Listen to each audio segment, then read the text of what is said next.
ടോണാസ് വേൾഡിലെ മറ്റൊരു വീഡിയോയിലേക്ക് എല്ലാവർക്കും സ്വാഗതം. അപ്പൊ നമ്മൾ ഇൻസ്റ്റഗ്രാമിൽ പറഞ്ഞിട്ടുണ്ടായിരുന്നു എന്താ യങ് പ്രൊഫഷണൽ വിസ ഇന്ത്യക്കാർക്ക് വേണ്ടി മാത്രം തയ്യാറാക്കിയിട്ടുള്ള ഒരു UK ഗവൺമെന്റ് പുതിയ വിസയാണ്. പുതിയ വിസ അല്ല, വന്നിട്ട് കുറച്ച് കൊല്ലങ്ങളൊക്കെ ആയി തുടങ്ങി. അത് ഓരോ കൊല്ലം അവർ പുതുക്കും. ഇതൊരു ബാലറ്റ് സിസ്റ്റം ആണ്. അപ്പം ഇതിനെ കുറിച്ചിട്ടുള്ള ഒരു ഡീറ്റെയിൽഡ് ആയിട്ടുള്ള ഒരു വീഡിയോ ആണ് ഇന്ന് നമ്മൾ ഇടാൻ പോകുന്നത്. അപ്പം വേഗം കണ്ടന്റിലോട്ട് പോകാം.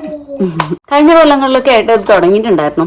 ഈ കൊല്ലം 2025 ഫെബ്രുവരിയിൽ ഇത് വീണ്ടും പുനരാരംഭിക്കാൻ പോവുകയാണ്.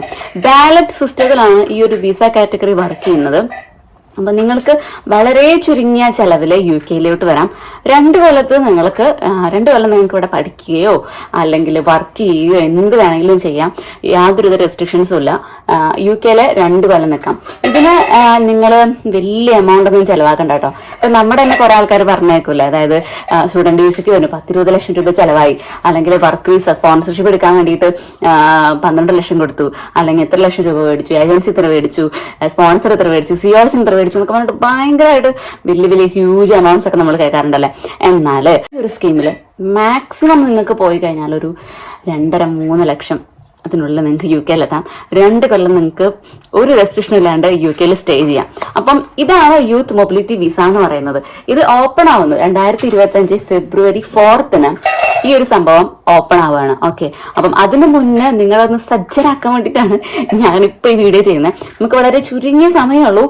എപ്പോഴാണ് ബാലറ്റ് ക്ലോസ് ചെയ്യുന്നതിനെ കുറിച്ച് വലിയ അറിവ് എനിക്കില്ല. അപ്പം നിങ്ങൾക്ക് അതിൽ എന്തൊക്കെ എലിജിബിലിറ്റി ആണ് വേണ്ടതെന്ന് നോക്കാം. എലിജിബിലിറ്റീസ് 18 to 30, 18 വയസ്സിനും 30 വയസ്സിനും പ്രായത്തിലുള്ള ആൾക്കാരാണ്, അതിനുള്ളിൽ പ്രായത്തിലുള്ള ആൾക്കാരാണ് നിങ്ങളെന്നുണ്ടെങ്കിൽ നിങ്ങൾ ഏജ് വൈസ് ഈ ഒരു ബാലറ്റ് ആപ്ലിക്കേഷന് എലിജിബിൾ ആണ്. ഇനി രണ്ടാമത്തെ കാര്യം, നിങ്ങൾ എന്തെങ്കിലും ഒരു ഡിഗ്രി കംപ്ലീറ്റ് ചെയ്തിട്ടുള്ള ആളായിരിക്കണം. ഇപ്പോൾ റീസെന്റ് എന്തെങ്കിലും ഡിഗ്രി കംപ്ലീറ്റ് ചെയ്ത ഒരു ഗ്രാജുവേറ്റ് ആയിരിക്കണം. അല്ലാന്നുണ്ടെന്നുണ്ടെങ്കിൽ നിങ്ങൾക്ക് എന്താണ്, ഇപ്പോൾ ഡിഗ്രി കംപ്ലീറ്റ് ആയിരിക്കണം എന്തായാലും. അത് കഴിഞ്ഞ് നിങ്ങൾ വർക്ക് ചെയ്തിട്ടുണ്ടോ, നിങ്ങൾക്ക് വർക്ക് എക്സ്പീരിയൻസും കാര്യങ്ങളൊക്കെ വെക്കാം, അതൊന്നും പ്രശ്നമില്ല. പക്ഷേ ബേസിക് ആയിട്ട് വേണ്ടത് നിങ്ങളൊരു ഡിഗ്രി ഹോൾഡർ ആയിരിക്കണം. ഓക്കെ, പിന്നെ ഇതിന് ലാംഗ്വേജ് റിക്വയർമെന്റ്സ് എന്തെങ്കിലും ഉണ്ടോ? ഇല്ല, ഒരു ലാംഗ്വേജ് റിക്വയർമെന്റും ഇല്ല. ഓക്കെ, നിങ്ങൾ IELTS എഴുതണമെന്നോ അല്ലെങ്കിൽ PT എഴുതണമെന്നോ, അത് അല്ലെങ്കിൽ എന്താ പറയാ അങ്ങനെ OET ആണോ, അല്ലെങ്കിൽ അങ്ങനത്തെ ഒരു സംഭവം ഈ ഒരു വിസയിൽ നിങ്ങൾക്ക് ചോദിക്കുന്നില്ല. യാതൊരു വിധത്തിലുള്ള ലാംഗ്വേജ് റിക്വയർമെന്റ് ഈ വിസയ്ക്ക് ഇല്ല. ഓക്കെ, പിന്നെ അടുത്ത കാര്യം എന്ന് പറഞ്ഞു കഴിഞ്ഞാൽ നിങ്ങൾക്ക് ബാങ്കിൽ ഒരു എമൗണ്ട് കാണിക്കണം, ഒരു ഫണ്ട് നിങ്ങൾക്ക് കാണിക്കണം. 2 കൊല്ലത്തേക്കുള്ള ഒരു ഫണ്ട്. അത് UK ഗവൺമെന്റ് പറയുന്നത് 2530 സംതിങ് എമൗണ്ട് ആണ്. അപ്പോൾ എന്ന് പറയുമ്പോൾ നമ്മുടെ ഒരു 2.5 ലക്ഷം രൂപയുടെ അടുത്ത് വരും. അപ്പം നിങ്ങൾ അത് ബാങ്ക് അക്കൗണ്ടിൽ കാണിക്കുമ്പം നിങ്ങളുടെ പേര് ഇൻക്ലൂഡഡ് ആയിട്ടുള്ള ബാങ്ക് അക്കൗണ്ടിൽ കാണിക്കാം. അപ്പം ഒരു ഓപ്ഷൻ എന്ന് പറഞ്ഞാൽ നിങ്ങൾ തന്നെ സ്വന്തം പേഴ്സണൽ അക്കൗണ്ടിൽ കാണിക്കാം, അല്ലെങ്കിൽ നിങ്ങളും കൂടി ഉൾപ്പെട്ടിട്ടുള്ള ഏതെങ്കിലും ജോയിന്റ് അക്കൗണ്ടിൽ കാണിക്കാം. നിങ്ങളുടെയും പാർട്ട്ണറുടെയും പേരിലോ അല്ലാന്നുണ്ടെങ്കിൽ നിങ്ങളുടെയും പാരന്റ്സിന്റെയും പേരിലോ എങ്ങനെയും നിങ്ങൾക്ക് നിങ്ങളുടെ പേരുണ്ടാവണം ആ അക്കൗണ്ടിൽ. ഓക്കെ, അതിൽ ഇത്ര എമൗണ്ടും ഉണ്ടാവണം. അതൊരു 30 ദിവസത്തെ അല്ലെ 28 ദിവസത്തെ 30 ദിവസത്തെ ഒരു മെച്യൂരിറ്റി ആണ് അവർ പറയുന്നത്. ആ ഒരു സംഭവം അതായത് 2.5 ലക്ഷം രൂപയുടെ അടുത്ത് നിങ്ങളുടെ ബാങ്ക് അക്കൗണ്ടിൽ ഉണ്ടാവണം. പിന്നെ ബാങ്ക് അക്കൗണ്ടിൽ പൈസ ഇടുമ്പോൾ കറക്റ്റ് എക്സാക്റ്റ് ആ എമൗണ്ട് ഇടാതിരിക്കാൻ ശ്രമിക്കുക. കാരണം അറിയാലോ, നമ്മളുടെ UK പൗണ്ടും NRI അല്ല, ഇന്ത്യൻ റുപ്പിയും എമൗണ്ട് ഇടയ്ക്കിടയ്ക്ക് ഇങ്ങനെ വേരിയേഷൻ വരും, കൂടിയും കുറഞ്ഞൊക്കെ ഇരിക്കും. അപ്പോൾ ഒരു 2.5 എന്ന് പറയുമ്പോൾ നിങ്ങളൊരു 3 നിക്ഷേപിക്കാനായിട്ട് ശ്രമിക്കുക. കാരണം ഈ ഒരു വേരിയേഷൻ വരുന്നത് നമുക്ക് ഒഴിവാക്കാൻ വേണ്ടിയിട്ടാണ് ഈ പറയുന്നത്. പിന്നത്തെ കേസ് എന്ന് പറഞ്ഞു കഴിഞ്ഞാൽ എന്താണ്, ഓക്കെ, നമ്മൾ എലിജിബിലിറ്റി പറഞ്ഞു കഴിഞ്ഞാൽ ഇനി ഇതിൽ പറയുന്നത് വെച്ചാൽ എന്താണ് ഈ ഒരു വിസ നിങ്ങൾക്ക് തരുന്നത് എന്നുള്ളതാണ്.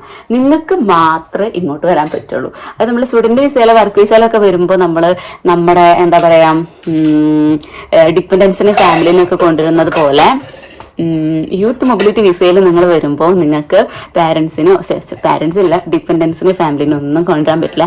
നിങ്ങൾ തന്നെയാണ് 2 കൊല്ലത്തേക്ക് UK വരുന്നത്. ഓക്കെ, അപ്പം ആ ഒരു സംഭവം മനസ്സിൽ ഓർത്ത് വെക്കുക. ഞാൻ വരുമ്പോൾ എനിക്ക് എൻ്റെ ഫാമിലീസിനും ഡിപ്പെൻഡൻസിനൊക്കെ കൊണ്ടുവരാലോ എന്നൊന്നും വിചാരിച്ചിട്ട് കാര്യമില്ല, പറ്റില്ല.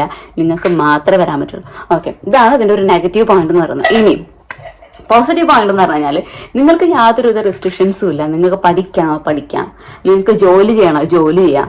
പിന്നെ എന്താ പറയുക, നമ്മൾ വിസിറ്റിംഗ് വിസയ്ക്കൊക്കെ അപ്ലൈ ചെയ്യുമ്പോൾ നമുക്ക് കുറേ കാര്യങ്ങൾ കാണിക്കാനായിട്ടുണ്ട്. എന്ന് വെച്ച് കഴിഞ്ഞാൽ കുറേ കാര്യങ്ങൾ എന്ന് വെച്ച് കഴിഞ്ഞാൽ നമ്മളിപ്പം പാരൻസിനൊക്കെ കൊണ്ടുവരാനായിട്ട് ശ്രമിക്കുക. കുറേ പേര് പറഞ്ഞിട്ടുണ്ട്, കുറേ റിജക്ഷനായി, 2ാമത്തെ പ്രാവശ്യം വെച്ചു റിജക്ഷനായി എന്നൊക്കെ. അപ്പം അതിൻ്റെ കാര്യം എന്ന് വെച്ച് കഴിഞ്ഞാൽ അത്രയും ഓൾഡ് ആയിട്ടുള്ള അല്ലെങ്കിൽ അത്രയും എൽഡർലി ആയിട്ടുള്ള പാരൻസ് അല്ല എന്നുണ്ടെങ്കിൽ, അല്ലെങ്കിൽ കുറച്ച് ചെറുപ്പം പാരൻസ് ആണെന്നുണ്ടെങ്കിൽ ഗവൺമെന്റിന് ഒരു കൺഫ്യൂഷൻ വരും. ഇവർ തിരിച്ച് നാട്ടിലോട്ട് വരുമോ, അല്ലെങ്കിൽ ഇവരിനി അവിടെ തന്നെ കൂടിയാലോ, അവരോട് വന്ന് വർക്ക് ചെയ്താലോ എന്നൊക്കെ. ഓക്കെ, അപ്പം അവർക്ക് കുറേ പ്രൂഫുകൾ കാണിക്കണം. ഞാൻ നാട്ടിലേക്ക് വരും, എൻ്റെ സ്വത്തും കാര്യങ്ങളും എൻ്റെ റിലേറ്റീവ്സും എൻ്റെ ബന്ധുമിത്രങ്ങളും എല്ലാം ഇവിടെയാണ്, ഞാൻ എൻ്റെ മകൻ്റെ കൂടെ അല്ലെങ്കിൽ മകളുടെ കൂടെ ഇത്രയും മാസത്തേക്ക് വിസയ്ക്ക് മാത്രമാണ് പോകുന്നത്, എൻ്റെ എല്ലാ ബിസിനസ്സുകളും കാര്യങ്ങളും ഒക്കെ നാട്ടിൽ ആണ്, ഞാൻ തൽക്കാലത്തേക്ക് മാത്രം കുറച്ച് ചുരുങ്ങിയ മാസങ്ങളിലോട്ട് മാത്രമാണ് ഞാൻ പോകുന്നത് എന്ന് വേണം കാണിക്കാനായിട്ട്. അപ്പൊ അതിന്റെ എല്ലാ പ്രൂഫും അതിന്റെ എല്ലാ പ്രൂഫും അവർ കാണിക്കണം. ഓക്കെ, പക്ഷെ ഈ ഒരു വിസയ്ക്ക് നമുക്ക് വരുമ്പോൾ നമുക്ക് അങ്ങനെ പ്രത്യേകിച്ച് നമ്മൾ തിരിച്ച് നാട്ടിലോട്ട് വരും എന്ന് കാണിക്കുന്ന യാതൊരുവിധ പ്രൂഫും കാണിക്കേണ്ട ആവശ്യമില്ല. നിങ്ങൾക്ക് ജസ്റ്റ് നിങ്ങളുടെ ഈ പറഞ്ഞ കാര്യങ്ങളൊക്കെ കാണിച്ചാൽ മതി. പോലീസ് ക്ലിയറൻസ്, പിന്നെ നമ്മൾ UK യിലേക്ക് വരുമ്പോൾ ഉണ്ടാവുന്ന TB ചെക്ക് ഉണ്ടല്ലോ, അത് കൊടുക്കണം മെഡിക്കൽ എന്ന് പറയുമ്പം. പിന്നെ നമുക്ക് വേണ്ടത് പറഞ്ഞ ഡിഗ്രി സർട്ടിഫിക്കറ്റ്സും ലൂക്കവനാണ് പിന്നെ ബഹളം ഉണ്ടാക്കുന്നത്. ഓക്കെ, ആ ഡിഗ്രി സർട്ടിഫിക്കറ്റ് കാര്യങ്ങളൊക്കെ വേണം. പിന്നെ എന്ന് പറഞ്ഞു കഴിഞ്ഞാൽ നമ്മുടെ ഈ ബാങ്കിലെ മെച്യൂരിറ്റി എമൗണ്ട് കാണിക്കുന്ന ആ ഒരു സംഭവം വേണം. ഇതൊക്കെയാണ് നിങ്ങൾക്ക് വേണ്ട. അല്ലാണ്ട് എക്സ്ട്രാ കുറേ എന്താ പറയുക പ്രൂഫും കാര്യങ്ങളൊന്നും നിങ്ങൾ കാണിക്കേണ്ട ആവശ്യമില്ല. ഓക്കെ, പിന്നത്തെ കേസ് എന്ന് പറഞ്ഞു കഴിഞ്ഞാൽ നിങ്ങൾ ഈ വിസ നിങ്ങൾക്ക് എക്സ്റ്റെൻഡ് ചെയ്യാൻ പറ്റുമോ? ഈ വിസ എക്സ്റ്റെൻഡ് ചെയ്യാൻ പറ്റില്ല. ഓക്കെ, ഈ ഒരു വിസ എന്ന് പറഞ്ഞാൽ നിങ്ങൾക്ക് 2 കൊല്ലത്തേക്കാണ് വരുന്നത്. ഈ സമയത്ത് നിങ്ങൾക്ക് വന്ന് ഞാൻ പറഞ്ഞ പോലെ പഠിക്കുകയോ ജോലി ചെയ്യുകയോ എന്തെങ്കിലും ചെയ്യാം. അപ്പോൾ ആ സമയത്ത് നിങ്ങൾക്ക് വേറൊരു സ്പോൺസറെ കണ്ടുപിടിക്കാൻ പറ്റുകയാണ് എന്നുണ്ടെന്നുണ്ടെങ്കിൽ നിങ്ങൾക്ക് ഈ ഒരു വിസയിൽ ഇരിക്കുമ്പോൾ തന്നെ നിങ്ങൾക്ക് ആ ഒരു വിസയിലോട്ട് കൺവേർട്ട് ചെയ്യുക അല്ലെങ്കിൽ സ്വിച്ച് ചെയ്യുകയോ ചെയ്യാം. എന്നിട്ട് നിങ്ങൾക്ക് കണ്ടിന്യൂസോടെ UK നിൽക്കണം ആഗ്രഹം ഉണ്ടെങ്കിൽ നിൽക്കാം. അല്ല, നിങ്ങൾക്ക് 2 കൊല്ലം കഴിയുമ്പോൾ തിരിച്ചു പോകാൻ തന്നെയാണ് ആഗ്രഹം എന്നുണ്ടെങ്കിൽ നിങ്ങൾക്ക് തിരിച്ചു പോവാം. യാതൊരു റെസ്ട്രിക്ഷനും ഇല്ല. ഇനി അതിന് മുന്നേ നിങ്ങൾക്ക് UK മടുത്തു, അയ്യോ മതിയായി 2 കൊല്ലം തന്നെ കൊണ്ട് UK നിൽക്കാൻ പറ്റില്ല എന്നുള്ളൊരു സംഭവമാണെന്നുണ്ടെങ്കിൽ നിങ്ങൾക്ക് അപ്പോഴും UK വിട്ട് പോവാം. അപ്പോൾ യാതൊരു റെസ്ട്രിക്ഷൻസും ഇല്ല. പിന്നെ ബാക്കി എല്ലാ വിസകളും പോലെ തന്നെ നിങ്ങൾ ഇങ്ങോട്ട് വന്നു കഴിയുമ്പോൾ നിങ്ങൾക്ക് നിങ്ങളുടെ ഈ വിസ വെച്ച് എല്ലാ എന്താ പറയുക GPയോ അല്ലെങ്കിൽ എന്താ പറയാ കൗൺസിലിലോ അല്ലെങ്കിൽ എന്താ പറയാ നമ്മള് വിസ വെച്ച് എവിടേക്ക് കൊടുക്കാറ്, ജോലിക്ക് കയറാനോ അതിനൊന്നും ഒരു റെസ്ട്രിക്ഷൻസ് ഉണ്ടാവില്ല. ഈ ഒരു കാറ്റഗറിയുള്ള വിസ നിങ്ങൾ എല്ലാത്തിനും എലിജിബിൾ ആക്കുന്ന ഒരു സംഭവമാണ്. അപ്പോൾ അതിൻ്റെ ഒന്നും വിഷമങ്ങൾ ഉണ്ടാവില്ല. പിന്നെന്ന് പറഞ്ഞു കഴിഞ്ഞാൽ സ്റ്റാർട്ടിങ്ങിൽ വരുമ്പം കുറച്ച് പേരെ സംശയമാണ് അക്കോമഡേഷൻ എടുക്കാനോ അതിനൊക്കെ ബുദ്ധിമുട്ടുണ്ടാവോ ഇല്ലേ, യാതൊരു പ്രശ്നമില്ല. നിങ്ങൾക്ക് ലാൻഡ് ലോഡിന് കാണിക്കാനുള്ള വേണ്ട ബേസിക് പ്രൂഫ് എന്ന് പറയുന്നത് നിങ്ങളുടെ വിസയാണ്. അത് നിങ്ങളുടെ കയ്യിലുണ്ട്. പിന്നെ നിങ്ങളിവിടെ എത്തുമ്പോൾ നിങ്ങൾക്ക് ഏതെങ്കിലുമൊക്കെ ആൾക്കാർ കണക്ഷൻസും കോൺടാക്ട്സും ഒക്കെ ഉണ്ടാവുമല്ലോ. അപ്പോൾ അത് വെച്ച് അവരുടെയൊക്കെ റെഫറൻസ് വെച്ച് കഴിഞ്ഞാൽ നിങ്ങൾക്ക് ഈസി ആയിട്ട് നിങ്ങൾക്ക് അക്കോമഡേഷനും കാര്യങ്ങളും ഒക്കെ കിട്ടും. ഓക്കെ, അപ്പം അതൊന്നും നിങ്ങൾ പേടിക്കേണ്ട ആവശ്യമില്ല. പിന്നെ കഴിഞ്ഞ കൊല്ലം ഈ ഒരു സംഭവം, അതായത് യൂത്ത് മൊബിലിറ്റി വിസ തുടങ്ങിയപ്പോൾ കുറേ പേർക്ക് അപ്ലൈ ചെയ്യാനുള്ള ബുദ്ധിമുട്ടും അല്ലെങ്കിൽ അറിയാത്തതിൻ്റെ ബുദ്ധിമുട്ടും കാര്യങ്ങളൊക്കെ ഉണ്ടായിരുന്നു. പക്ഷെ കുറേ പേര് വന്നു, ഈ ഒരു വിസയിൽ അപ്ലൈ ചെയ്ത് വന്നിട്ട് UK ഇപ്പോൾ വർക്ക് ചെയ്യുന്നവരും പഠിക്കുന്നവരൊക്കെ ആയിട്ട് നിൽക്കുന്നുണ്ട്. അപ്പോൾ ഇപ്രാവശ്യം നിങ്ങൾ എന്തായാലും അടിച്ചു നിൽക്കരുത്, കയറി വരാൻ നോക്കുക. മീൻസ് നിങ്ങൾക്ക് ആഗ്രഹം ഉണ്ടെങ്കിൽ അപ്ലൈ ചെയ്യാൻ ശ്രമിക്കാം. പിന്നത്തെ കേസ് എന്ന് പറഞ്ഞാൽ ഇതറിയാലോ, ബാലറ്റ് വിസയാണ്. യാതൊരുവിധ എലിജിബിലിറ്റി അല്ലെങ്കിൽ യാതൊരുവിധ കാറ്റഗറി ഒന്നും നോക്കിയിട്ടല്ല, ബാലറ്റാണ്, തെരഞ്ഞെടുക്കലാണ്. ഇന്ത്യയിൽ നിന്നുള്ള 3000 പേർക്കാണ് ഇതിക്ക് വിസ കിട്ടാം. ഇന്ത്യക്കാർക്ക് വേണ്ടി മാത്രം 3000 വിസയാണ് കേട്ടോ. അപ്പം എന്താ പറയാ വെച്ചാല് ലക്കാണ്. ഓക്കെ, ലക്കാണ് സംഭവം. അപ്പോൾ അപ്ലൈ ചെയ്യുന്നവർക്കൊക്കെ കിട്ടട്ടെ എന്ന് പ്രാർത്ഥിക്കുന്നു. ഓക്കെ, അപ്പം ഇനി എന്തെങ്കിലും ഡൗട്ടുകൾ ഉണ്ടെന്നുണ്ടെങ്കിൽ കമന്റ് സെക്ഷനിൽ വരാം. അല്ലാന്നുവെച്ചെങ്കിൽ നമുക്ക് ഇൻസ്റ്റാഗ്രാം ഫാമിലി ഉണ്ട്. ഇപ്പം 11K ആയിട്ടുണ്ട് ഇൻസ്റ്റാഗ്രാം ഫാമിലി.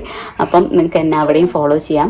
ഓക്കെ, പിന്നെ എന്തെങ്കിലും ഇതിൻ്റെ അപ്ഡേറ്റ്സും കാര്യങ്ങളൊക്കെ ഉണ്ടെന്നുണ്ടെങ്കിൽ ഞാൻ യൂട്യൂബിലോ അല്ലെങ്കിൽ ഫേസ്ബുക്ക് അല്ല യൂട്യൂബിലോ ഇൻസ്റ്റാഗ്രാമിലോ ഇടുന്നതായിരിക്കും. അപ്പം till then, bye.